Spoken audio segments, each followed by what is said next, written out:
প্রিয় দর্শক, আসসালামু আলাইকুম। আশা করি আপনারা সবাই ভালো আছেন।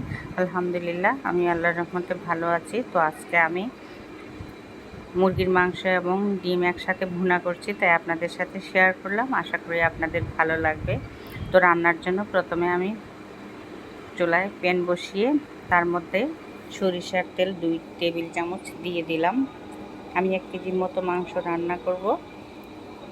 দিয়ে দিলাম 2 টেবিল চামচের মতো পেঁয়াজ বাটা, 1 টেবিল চামচ বাদাম বাটা এবং মিক্স মশলা যেটা আমি তৈরি করে রেখেছি, ধনে, জিরে, আদা, রসুন এবং গরম মশলার গুঁড়া আমি একসাথে তেলের মধ্যে ভালো করে কষিয়ে রেখেছি। তো এভাবে রাখলে রান্না করতে খুব সহজ হয়। পেঁয়াজ বাটা দিয়ে এগুলা দিয়ে দিলেই খুব সহজে রান্না করা যায়। তো আমার মশলা আগে থেকেই কষানো ছিল, সেজন্য আর খুব বেশি কষাতে হচ্ছে না। এখন দিয়ে দিলাম আদা লেবু, ফ্রিজে রাখা ছিল।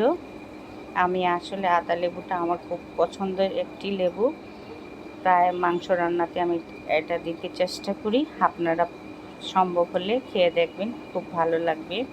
তো মশলা কষানো হয়ে গেছে, এখন আমি মাংসগুলো দিয়ে দিলাম। নেড়ে চেড়ে এখন মশলার সাথে মাংসগুলো মিশিয়ে নেব। দিয়ে দিলাম স্বাদ মতো লবণ, 1 চা চামচ মরিচের গুঁড়ো, 1 চা চামচ হলুদের গুঁড়ো। এখন আমি মাংসের সাথে মশলাগুলো খুব ভালো করে মিশিয়ে নেব।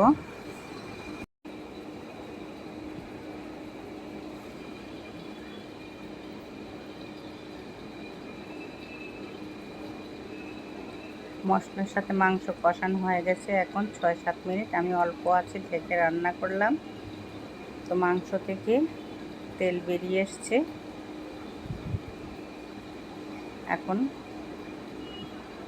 নেড়ে চেড়ে এর মধ্যে দিয়ে দিচ্ছি কেটে রাখা টমেটো,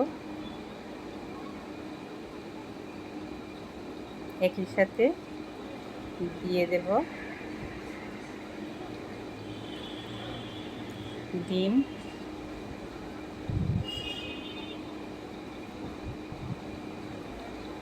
এখন ডিম, টমেটো, মাংস, মশলা সব কিছু আমি ভালোভাবে নেড়ে চেড়ে একসাথে কষিয়ে নেব।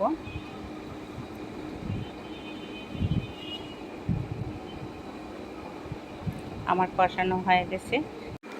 এখন আমি ঢেকে অল্প আছে আরও 7-8 মিনিট রান্না করলাম। এই যে আমার মাংসটা প্রায় রান্না হয়ে গেছে।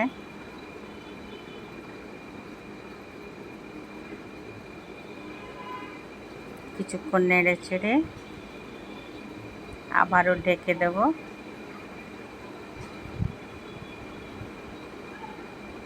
কিছুক্ষণ জাল করার পর এই যে আমার মাংসটা তেল বেরিয়ে এসছে এবং খুব সুন্দর রান্না হয়েছে। তো আপনাদের কাছে কেমন লাগলো? যদি ভালো লাগে তো আমাকে লিখে জানাবেন। আপনারা সবাই ভালো থাকুন, সুস্থ থাকুন। আসসালামু আলাইকুম, আল্লাহ হাফেজ।